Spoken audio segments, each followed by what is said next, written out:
All right, Robert Drury back again. And in this video, I am not actually going to be playing any games. I am going to be going over a couple over-the-board games that I played in a recent tournament. In the tournament, I finished 2.5 out of 4, in which it's not bad. However, I went into the last round with the chance to finish in first place. Unfortunately, I ended up taking a loss. I ended up flagging in a game that I didn't manage my time well, and I didn't manage the game well. But with that, I'm going to go over some of the. I'm going to go over these two games. Both games were played against the London, and I played. This is my fourth tournament that I've played in since I started playing the Hippo. I've been playing the Hippo for approximately 6 months, and so far in the tournaments, I am 7 wins, 3 losses with 6 draws playing the Hippo. Now, as white, I'm 2 wins, 3 losses, and 4 draws. And when I play the black side, I am 5 wins, 0 losses, and 2 draws. So there's a big discrepancy on when I play white versus when I play black. And we're going to see if we can get that fixed, the part where I do not play very well with the white pieces. All right, but let's get to the game. And my opponent was Adam Clark. He was rated 1130. He is a young guy that comes to the chess club quite often. And he starts off with d4. And you'll have to ignore. I keep getting, I'm on chess.com's website, and I keep getting a red arrow bar at the top of the page. It says error. But anyway, he played d4. I go b6. And he plays knight to f3. I bring my bishop out, and he plays bishop to f4, which he's going into a London setup. I go d6, and he goes e3. He's continuing with his London, and I go e6. I'm continuing with the Hippo. Hippo with pawns on e6, d6. The intent is to put pawns on a3, b3. I'm sorry, a6, b6, d6, e6, and g6, and h6. That's where our pawns need to be going in the Hippo, and I'll highlight them again. All right, this is the pawn formation we want. Okay, so he plays the knight out, which is kind of like a Jabava London, but I'm not real sure because it's not going to hit on here because it's already pushed. Wasn't real sure about that move. The engine still says white has an advantage. And I bring my knight around. And he brings his bishop around. I was a little bit shocked because he is a London player. I'm kind of surprised he didn't just put his bishop on d3. If he would have put it on d3, then I would have brought my queen here and tried to push forward with my pawn. Now, I play h6 just to keep the bishop out of here or the knight out of g5. And he plays e4, which is to me, that's just he's wasting a tempo because he could have actually played this early on instead of e3. He could have played e4.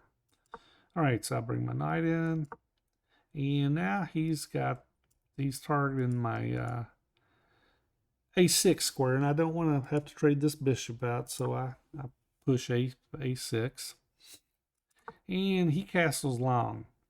So now at this point, the engine would prefer me to, and I actually thought about this, but I didn't play it, to go b5, he drops back, and then I would push up. He takes, I take, and he loses a tempo because he has to move his queen away. I mean, he technically, well,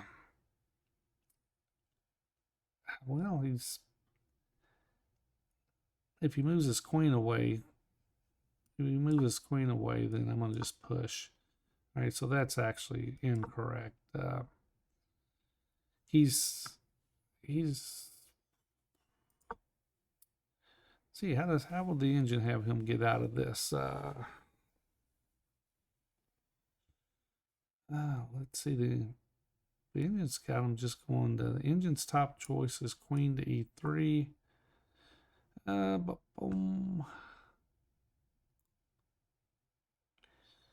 And then knight to g6. But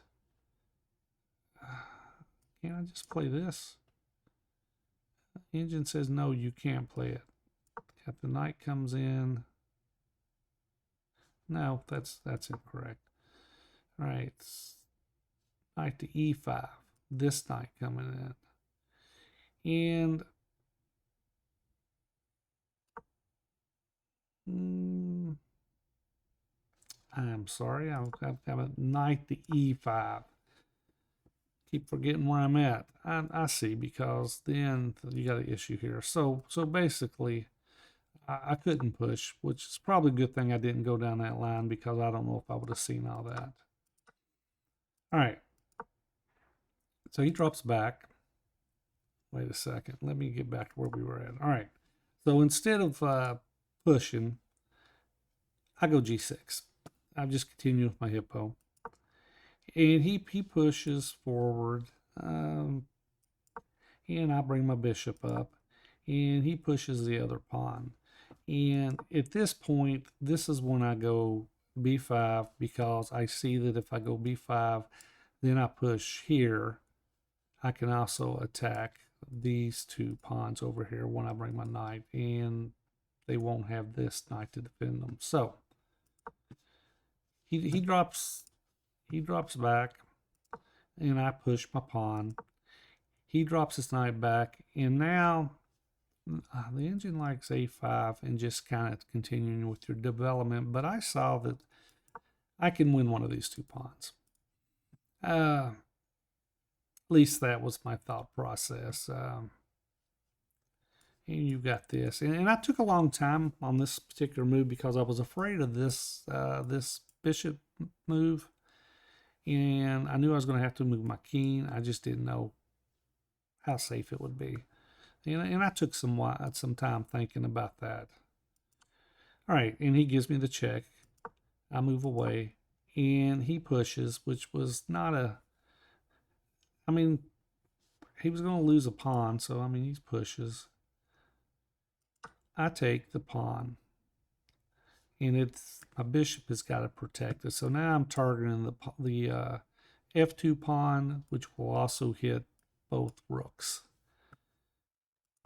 He brings, and this was just a bad tempo losing move. He brought his queen over, and I think he's thinking he could take here. I take back, he takes back, and then if he takes, I mean, he just wins. But what he missed is I have a tempo move on with moving my knight forward, and he lost the tempo. He had to go back, and so now I fork his two rooks, and he takes. I'm willing to trade out at this point. Take with the rook, and I've still got this, either one of these two, and he drops back, so I go ahead and take my rook, or take his rook, and now he took with his king, so now I've always got this check here, which means that if I can deflect this queen away, if I can somehow deflect the queen away to this square, I can get him with a check. And also if I can deflect that queen, let's say the queen takes here on b4, I can take his knight. All right, so I give him, I'm trying to deflect him. If he takes here, well, if he takes here, then I can bring my rook here and create more pressure for him. All right, so he pushes, and this just loses a pawn because I can take, because now he can't take here because I have the fork. So he takes the pawn, and I give him a check. Not a check. I just hit the queen. He's got to move the queen back, and now I've got to be wary of the knight moving here because this pawn is pinned. Now, the engine likes to just go ahead and rook take h4 or bishop takes e2 as its top two choices, but if there's not a whole lot of difference between the choices. What I did was I played king to g7, just stepping out of this pin, which it's not much difference as far as the engine lines on that and its top two choices. He brings his bishop down, and now I can take with the rook, take with the knight, I can take here. I've got multiple choices, and the evaluation bar as it is -5 plus for 5.3, 5.24. It's over -5 for in black's favor. It's just basically a very good position, and even though you're up the exchange, you have a rook for a knight, so you're up the exchange, and he's 4 pawns, and we've got we got 1, 2, 3, 4, 5, 6. So he's down some material. All right, so I go ahead and I'm going to just take with the knight, play it safe. He takes back, and I take with my queen. And now he's got issues because I could take here. But he takes back. I mean, I've got this coming. I've got the queen coming. It's just I've got a lot of pieces that can get into the action. And what do we got going on?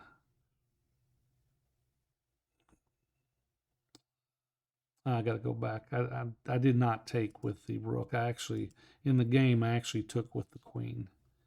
I took with the queen.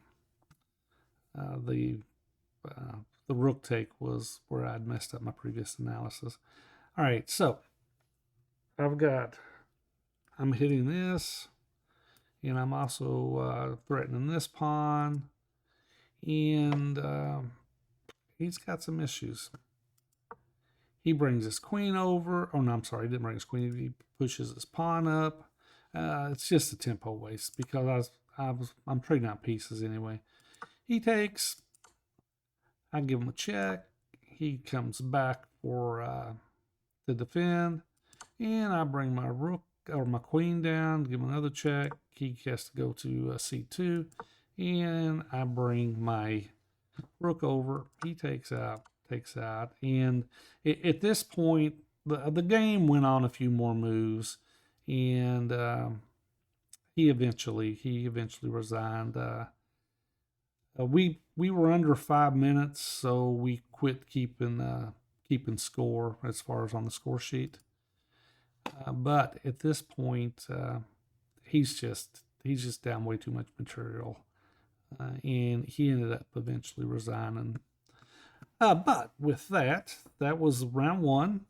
Got the game, and it handled the London. Hippo handled the London pretty well in a particular one, and it's he made some mistakes. I suppose let's go back. The biggest mistake was just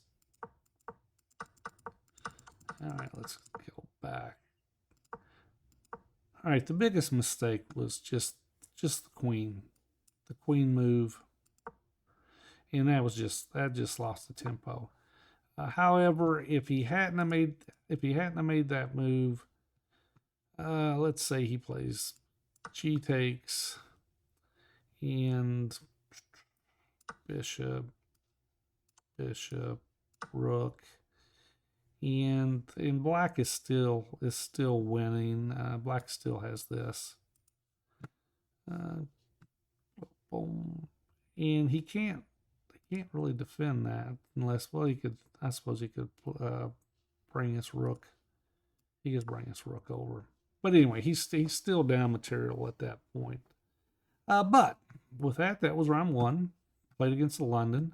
Got the win against the London. And now let's go to round. Oh, this was round three. And round two and round four, I played with the white pieces. And after I review those games, I may do those tomorrow night, show you where I went wrong in those games. All right, so in this game, I'm playing Caleb Wilson. He's another young guy. This is actually a junior player. I believe he's 17 years old, and he's rated 1936. So he's 100 points higher than me. I've played him one other time, and he beat me, and that was probably a year and a half ago when I suppose he was probably 15 at that point, but a year and a half ago he beat me, and it wasn't even close. But in this game, he plays a London too, and I start off with B6, and it's just basically see if they've seen it before. A lot of people haven't really seen B6 or not real comfortable or familiar with it. I bring my bishop out. He brings his knight out, and up D6, and he goes E3. I bring my knight to D7, and he has your typical London setup, and I'm going with my typical Hippo. He castles, and now I see. All right, I put a queen here, then go to push. Evaluation, the computer just does not like that. Now I've seen this. I got this idea from a Chessable course that I have. That the author of the course, he suggested playing this way. And after the game, the Caleb told me that he hadn't seen this setup before, and it caught him by surprise. All right, so he goes. I bring my queen out to E7, and he brings his knight out. And now I wasn't 100% sure if I can push this because I was afraid of the knight coming. If he had played the pawn here, then it works out much better. But he did not play the pawn there. But boom. Matter of fact, if he plays the knight there, it also overprotects here. So it's I'm not 100% sure on this one, whether I went the right way. But I went ahead and pushed. And I took back, and he thought for a long time on this particular move.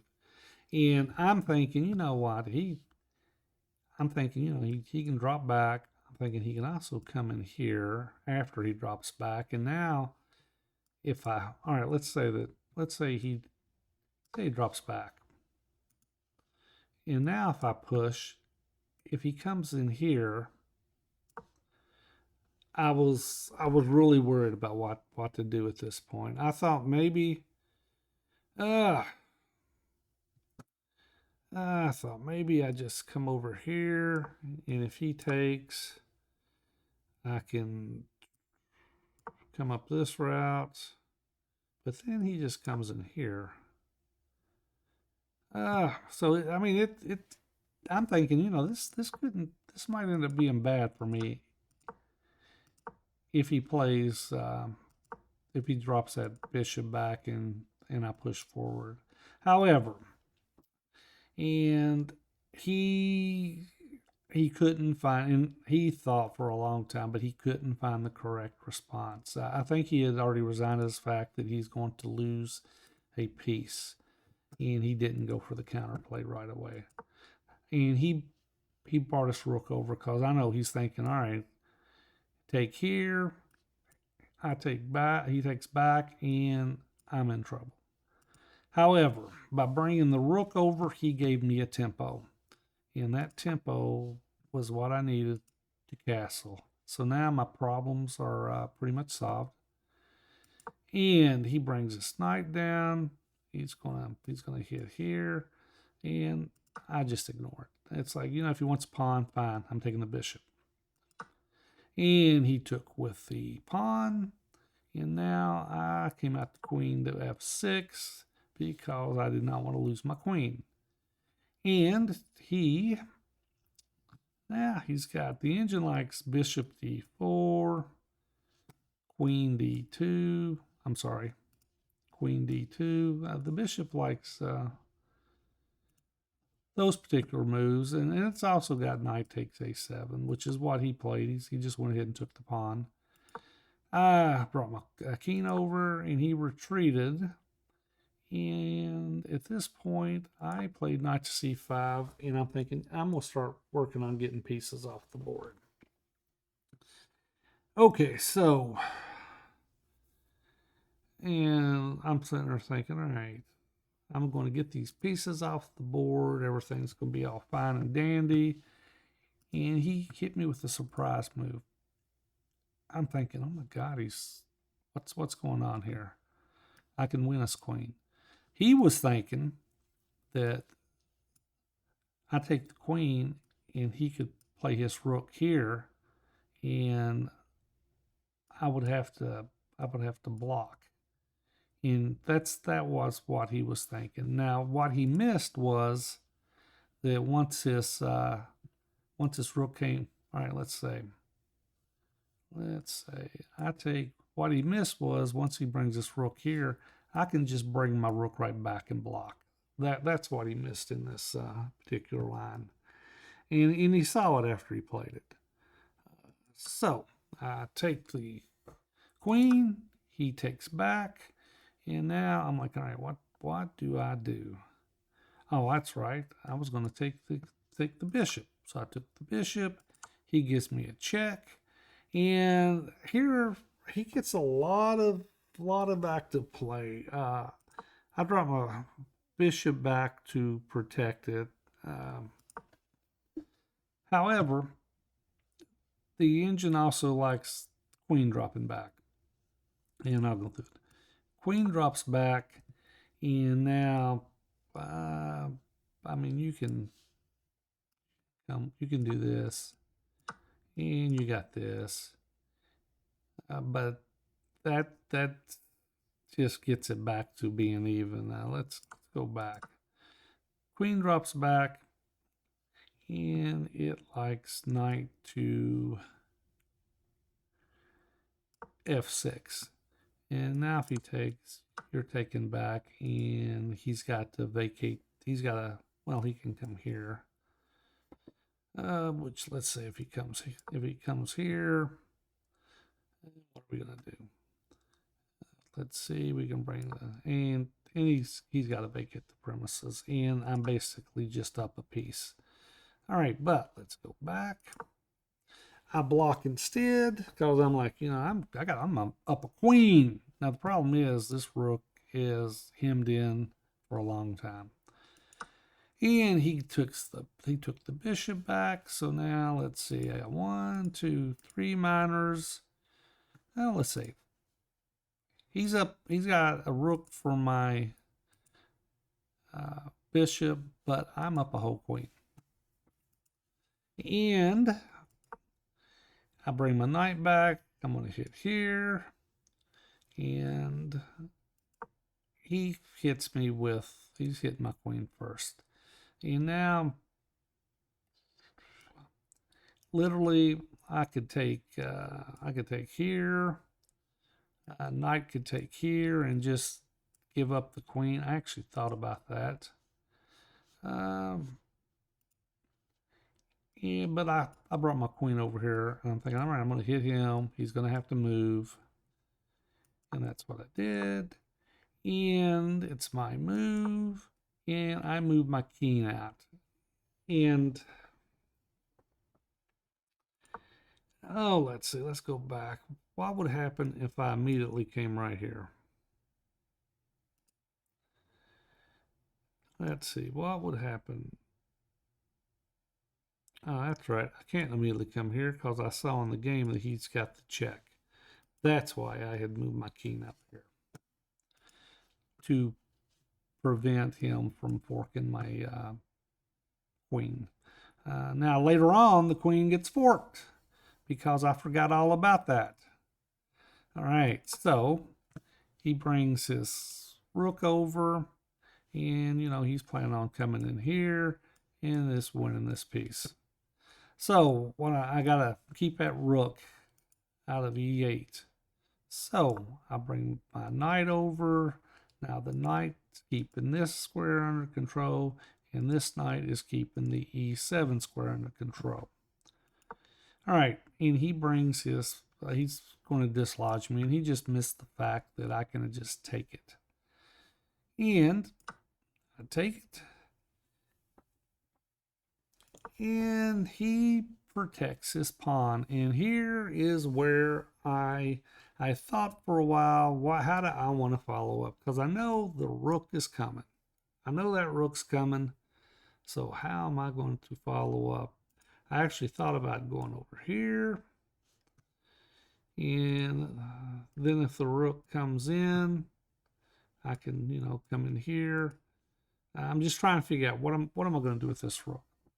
And I'm like, well, you know what? I can come here, and I can hit here, and I'm hitting this pawn, and I'm thinking, oh, that's the move. That wasn't the move. That was a not a good move, and I'll show you why. Because that is what I played, and what he does, and I say it wasn't a good move, but if you look at the engine evaluation, it's still minus 4.33. Let's go back. It was 4.54, 4.33. I mean, it's all right. So, and his eyes lit up on this move, and I'm like, uh-oh. I'm going to take here, and now he's got the fork, and he's going to get a queen back. And at this move, he offered a draw because he knows he's getting the queen back. And looked at it, and I'm like, okay. I'm still up a piece. So I'm not going to give you a draw. So I take the rook. He gives me a fork. I come back out, and he takes the queen off the board. So basically, I gave up it was -4. I gave up a queen for a rook, and it's still -4. It's like the engines are something else. It's like I never would have thought that would be the situation, that I could give up a rook,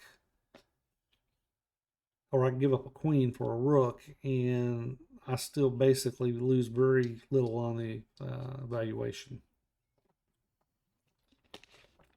But I've got to be, what are we going to do about this rook coming into here? Well, right now he's defended, but the problem is if I keep it defended, I'll never get my rook out of the game. So I bring my rook to h, and I'm thinking, all right, if he comes here, he's going to attack here. I can just, I can either defend, I can block, or I can block. I mean, I got some resources here. So he comes in, and I'm like, all right, I'm going to block with my bishop because I can take this knight off the board, and it just negates this whole double attack on my c7 pawn. All right, so he drops back, and I'm like, all right, get the rooks off the board. And the engine evaluation has pretty much been -4 for a while now. He's trying to keep them on the board, and I just take the bishop or the knight out. He comes back, and at this point, that's all the notes that I have. We were under 5 minutes at this point, and I quit taking notation. Anytime you're under 5 minutes and you don't have a increment of over somewhere around 30 seconds, maybe 25 or something like that, then you can stop taking notations. But eventually, both rooks came off the board. I believe both knights come off. These knights come off the board and pawns come off. But eventually he just whittled down. But that was round 2, and my opponent was at 1936, and that was a win. And I wish I had the rest of the game to show you. And I could, let's see. I'm trying to think, how did this go? Let's see. I'm trying to remember how this went.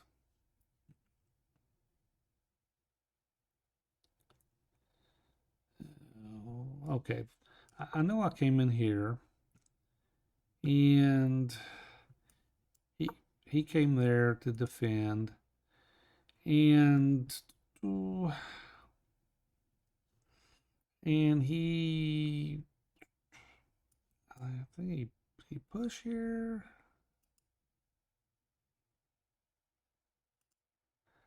Well, anyway, we ended up with something like this. Let's go back a second. It was something like this. Okay, let me see. All right, it's my move. What did we do? Let's see. I'm trying to remember exactly how this went. Ended up something like this.